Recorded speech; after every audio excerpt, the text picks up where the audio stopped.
Welcome to On the Brink, a fresh lens to take you and your business to new heights. Hi, I'm Andi Simon. I'm your host and your guide. And as you know, my job is to help you get off the brink and soar again. And so I try to find people who will bring you new ideas, particularly ones that are very timely and relevant for the times that we are in. And so Laura Kriska came to me, and I'm absolutely thrilled to share her with you today because she wrote a new book called The Business of We. The subtitle is important to hear. The proven three-step process for closing the gap between us and them in your workplace. The business of we. And so we're going to talk about things that you and I, our audience, are very familiar with, whether it's a boomer to millennial challenges, or it's outsider coming into an established organization, or mergers or acquisitions, my favorite topic, because you bring in two cultures and they say, how come we're so different? Oh man, it is really different. Humans are different. And if you're thinking about the times that we're in and the various challenges we've been going through, it's a time to begin to go from I to we. And as you know, I love Judith Glazer's stuff on the power of we. Conversational intelligence, when we talk about we, all kinds of good things juicy up in our brain that makes us love each other. We say I, we fight, we flee. And so today we're going to talk about wonderful things that you can really learn how to do. So Laura, thank you for joining me. Oh, thank you so much for having me as a guest today. Good. Let me tell the listeners a little bit about you, and then I'll let you talk about your own journey. You do better about it than I do. So Laura Kriska is an internationally recognized expert and a leading consultant on cross-cultural relations. So you can understand why we're going to have so much fun today. She has more than 30 years of experience bridging gaps in diverse workplaces. She's worked with Fortune 500 companies on 4 continents, and she'll tell you about them because her stories are interesting. She's helped thousands of business leaders and professionals build trust across us versus them differences based on nationality, ethnicity, race, religion, age, or any factor of identity. And we all create them. You know, the power of we is amazing. But I find it's interesting. She'll tell you more about her own growing up years. But she was born in Tokyo to missionary parents, but she grew up here in the US in a white suburban community in Ohio, surrounded by people who looked like her, sounded like her, and prayed like her. And thanks to her parents' adventurous spirit, she grew up with a fascination for different cultures. So we're going to talk a lot about who she is, where she's come from, and why she's considered an authority on inclusion and cultural integration. And in today's world, it is a topic very timely. So Laura, thank you. Thank you. It was so nice to hear that lovely introduction. People have said that. It's you. It's so interesting. All of a sudden you hear yourself and you go, who is that? And is that really me? So who is me? What is your journey? Because Laura, you have 2 books. They're both very fine books, but you know, this is a time where the business of we is extremely valuable and important. And so to my listeners, what I say to you is listen carefully, because I don't care who you are. I mean, I have clients with the boomers are disagreeing with the millennials. The millennials can't get along with the Zs. I don't know who the alphas are going to come along afterwards, but there's so much challenge because we're different. And rather than embracing it, we don't quite like it. So let's talk about Laura. Who are you? What's your journey like? And then we'll talk about the business of we. Well, I am someone who helps people build lasting connection, lasting trust across any us versus them dynamic. And I do it using resources people already have. I help organizations do this without spending money. And the way I do that is to ask people, number one, are you willing to be genuine about wanting to bridge a gap? And 2, can you honestly look at your own life? If you have those 2 factors, I believe you can bridge any gap. And so one of the most important tools that I have used over the years is just the examination, self-reflection, which I know you care a lot about, and this is something important in your work. And so if we're thinking about, you know, how we see, feel, and think about ourselves, it's so important to look inward to see what type of choices we've made. So one of the big gaps right now in our country is race. It's evident in every aspect of our culture, certainly in business. It's more obvious and critical and urgent than it ever has been in my lifetime. And so learning to look at oneself, especially if you are somebody who identifies with what I call the home team. There is a home team in every organization. I'm sure you have seen many home teams, and this is particularly critical when there's mergers and acquisitions. Then there are two home teams, and then they have to figure out, what's our home team. But the home team has an advantage. And in corporate America, I think it's pretty fair to say that the home team is mostly middle-aged, white, and male. Now, I always like to say, I'm not against middle-aged white men. I have married one, and I have created two more white men for the planet. But so it's not necessarily bad, but it's not a good idea if you're not recognizing that you're on the home team. If you're a middle-aged white man and you don't see that being on that home team, just by the way you present to the world, if you see that, it's really important. However, it's more than that. It's looking within yourself. I like to use this analogy, Andi. When the Americans with Disabilities Act was passed in 1991, the law was passed, organizations got on board. Of course, they needed to. There were penalties for failure to comply. But people and organizations spent huge amounts of time, resources, money on building an infrastructure to support people with disabilities. And we see evidence of this. If you see a ramp into a building, if you see closed captioning, these are the consequences that have resulted from this important legislation. But when we think about the civil rights legislation over 50 years ago, it's very difficult to see the infrastructure because the really important infrastructure is inside ourselves. And it's impossible to see whether a person, no matter what their identity, it's impossible to see whether they have done the work to build an internal infrastructure that will support all the values that the civil rights legislation was meant to support. You can have, lists of, representation and percentages, but this is one of the reasons why we've had negligible progress, even 50 years later, is that you can't really force people to integrate in the way that we really need. And what we really need is for all people, but especially those who identify with the home team, as I do. I'm a middle-aged white woman, that people like me have to look inward. So I've developed a tool, and it's a 10-question us versus them self-assessment. It is 10 simple questions, 10 simple yes or no questions. And this tool was developed to be applied to any us versus them gap. So the person taking the self-assessment gets to choose what group they're going to measure themselves. And it could be a group or as large as a country, an entire different country, or it could be applied to one single other person.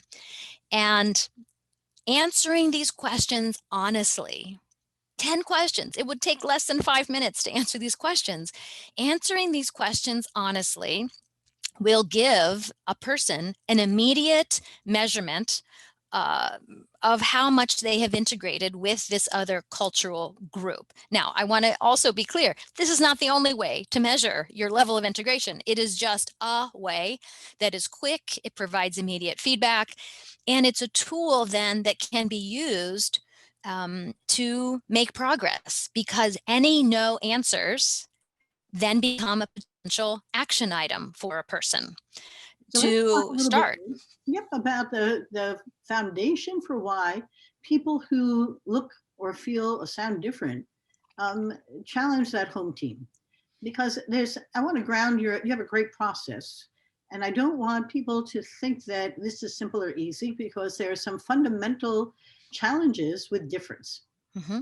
And it's a very ancient part of being human. Mm. Whether the Neanderthals were our predators and we survived by forming cultures, but somehow we made that quantum leap in our brain and we created unions and unity.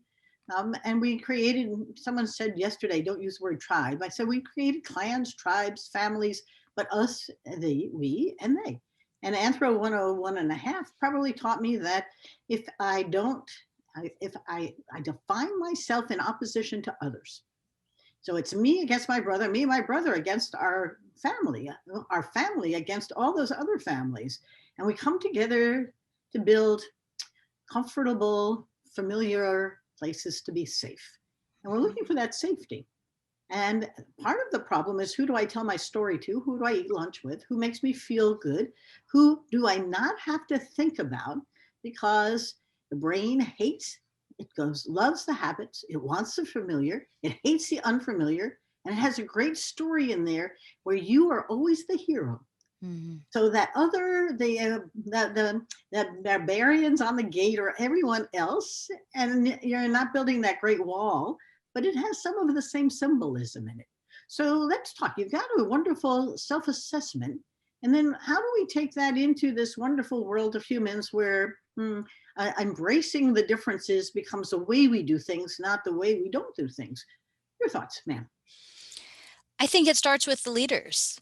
It starts with corporate leaders, principals of schools, teachers, parents. Yes. So if parents in their own homes are modeling this type of inclusion of others, then children will learn this. They'll learn that because somebody looks different doesn't mean I necessarily have to be afraid of them. I mean, this gets to that primal fear you were talking about, intergroup anxiety.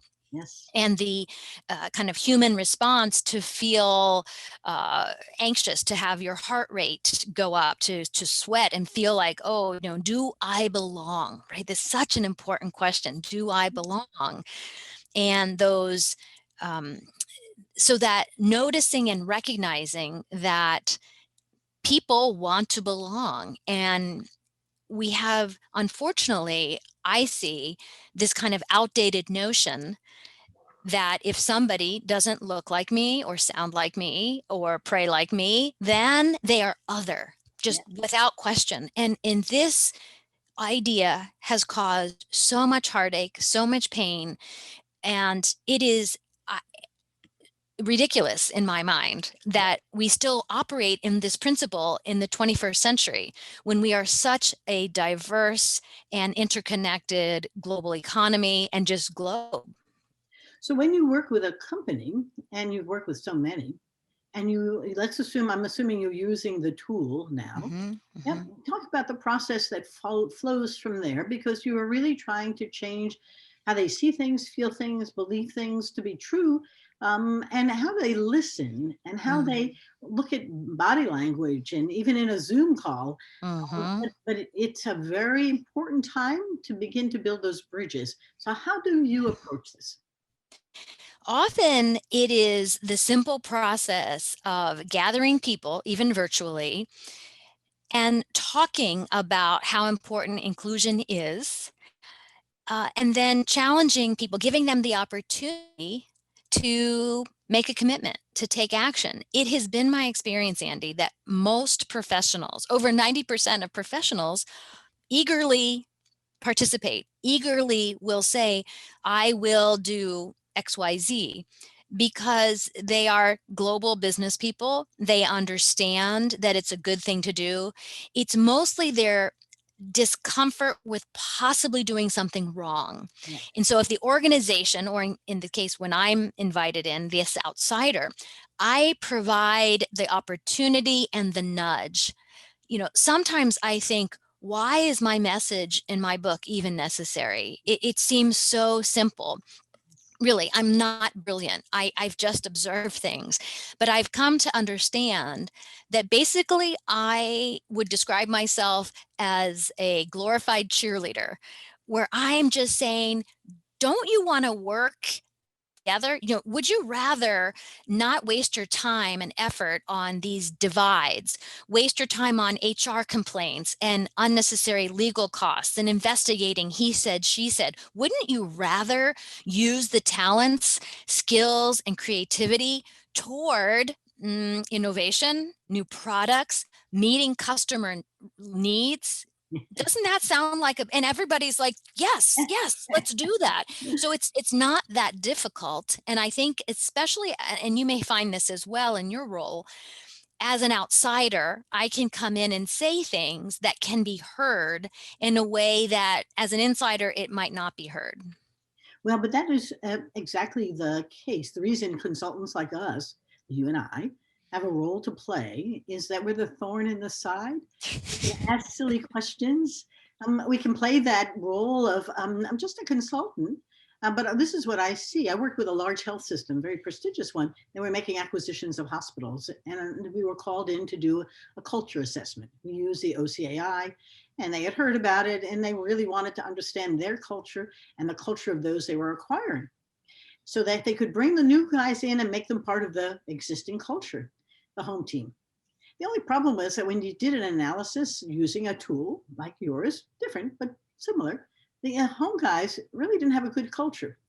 And the guys who they were acquiring thought very well of their culture. And so this was going to be an interesting transformation of folks who really were doing a good job, but now were being brought in for whatever reason. The consolidations in healthcare have been going on for quite some time. And the folks here were going through their own transformation with a new CEO and a new system and a new set of values and beliefs in the way we're going to do things. And that family model they had was being more into a market-driven one. It was very interesting. And so change is going on all over the place, but more often than not, people don't really know what they are themselves. What is my culture? Mine must be good, even though I don't know quite what it is. And theirs must be not, because we're acquiring them. The stories are fascinating, but we're always the hero in our story. And they're always not. And so you got a hard road to hoe, ma'am. So how do you do that when Well, you're with those kind of groups? it's not that different than yours, but we work on story and storytelling. And we ask them, because you live your story, to begin to talk about what is your story today. And then it's hard to get agreement. You'd be amazed. I mean, I worked with a client not long ago, and of the 15 people we were working with, they had 15 different stories. And they had each made up their own. And the period that we were in, being remote, didn't help. But at the end of the day, organizations think they have a common shared, culture or story. And when they begin to dig into it, they realize that if you don't tell it often, people make their own up. And that human mind is wonderfully creative. And then we worked on what would they like it to be. Yeah. And so if they can come together and write a story and tell it, and begin to articulate a visualization, not a vision, but an actual visualization. Tell me a new story. We're writing a new movie about a very well integrated, diverse, inclusive place. What would that feel like? Give me the script. And then when we start to get closer, you can almost see them wanting to act it out like it was a play. And I tell them life is just a play. It's a theatrical performance. The roles you played yesterday, you can't play tomorrow, because we have to have a different group, because it brings great new ideas in. And it's as tense for men and women trying to get to better relations as it is for people of color, for people of different ethnicities. We did a workshop for our talk for our book, and one of the women was an African-American attorney, really, graduated from Dartmouth cum laude or summa cum laude, and had a law degree. She said, I sat with the lawyers in the firm I was in, and they all were talking about who they were going to recruit based upon their network. And I said to them, I don't have that network. She said, my great grandmother was a cotton picker. You have no idea what my network is like. And so the differences are not simple, but deep and profound. So that's my pros. What's yours? Well, it's keeping the pressure on. I don't want to use pressure too strongly, but Yes, the encouragement and support and getting management kind of buy-in. Yes. But what I have found, and I'm interested to hear what you've experienced, that when people start to do their own work, and this is why I say that I do this without a lot of, cost involved. If you have this genuine wish and you're willing to look at yourself, then it's simply a process of starting to take actions on your own, individual actions. And I talk about 3 types of actions. There's safe actions, challenging actions, and radical actions. And safe ones are perfect for people to be doing now while we're still working from home, because they're actions that you do in private. They don't require any risk or vulnerability. Often they're free. It's things like listening to podcasts, reading a book, learning. And challenging actions require face-to-face interaction. And those are necessary. We're not going to have the change we need if people are just quietly researching by themselves. But then radical actions are, things where you really plunge in so that you're the minority in the particular group. But what I have found is that when people start interacting and taking action, the benefits inspire them. Yes. And they see others getting good results. The other day I was talking to a group, and there's a question from the audience, and somebody asked about diversity fatigue. Like You've heard this phrase. Yes. And I wasn't prepared for the question, but I got so emotional because I was just incensed. Diversity fatigue, what are you talking about? Like, if you're not engaged in the work, if you're just superficially checking off boxes, yeah, you're going to get tired of that. But if you engage in the work of examining your own your own choices, if you've noticed through the assessment you have a very start taking action to change that, the rewards are in the trusting relationships that you will build with people who are outside your familiar group. And those rewards are rich and life enriching. So the idea of diversity fatigue like almost brought me to tears, because I was just like, what? I gave a talk to 300 folks about a month ago, and they asked the change fatigue question. And I said, so what are you going to do? Stop change, or stop responding to change? Or I don't know, it sounds like there's a fire in your house and you're going to say, I'm tired of fires, so I'm not going to put it out. Well, I mean, think through, what does that change fatigue tell you about somebody who's going to go back to which reality of yesterday? Because that's gone. And they're so tired of this pandemic and change fatigue. I said, okay, you can do whatever you would like, but they're telling you something different than there's a solution to change fatigue. Quite frankly, just buck up and if you turn lemons into lemonade and you think of it as opportunity land, you're never going to want to stop. I'd be careful about those who say they are diversity fatigue. Diversity fatigue is an interesting concept. I want to go back to where it's just me and those who I look like and feel like. Please stop asking me to do this. But there's a tremendous talent shortage from business. I'll be just tactical and practical. The talent that's coming out of our educational system today is heavily diverse. It's terrific. 60% of the college graduates are women. There are 400,000 women attorneys now, but only 5% of them are people of color, 4% are Hispanic, and Asians are 3%. And maybe you want to keep the house closed, but I'll tell you, they're breaking down the walls for good reason. And they're atrophying, they're leaving too fast because you're not welcoming, and you're losing all your talent. In the name that the guys have the talent, well, maybe not, because 40% of the business today is owned by women. And there are a lot of those women who are women of color, and they want to do business with other women of color. They all support each other, and you're going to get sort of finding yourself cut out of the growth that's going to come. So it's a time for you to take stock. The other piece, and you can tell me how you're addressing it, is that they say the words, they give the courses, but they don't act on it. So I talk about see, believe, act. Okay, you can see the benefits, you can believe in them, but if you don't do anything, then it's a mysterious thing that, well, we tried that and it didn't work. And really, did you work it? Did you really do something? And it's multiple sides. So how do you get them to actually take action? And I know that nudge is a great word, but. Yeah. One of the simple strategies I use is making people asking people to write down their commitment, and having an accountability partner, somebody in the organization, and then setting a date for checking in.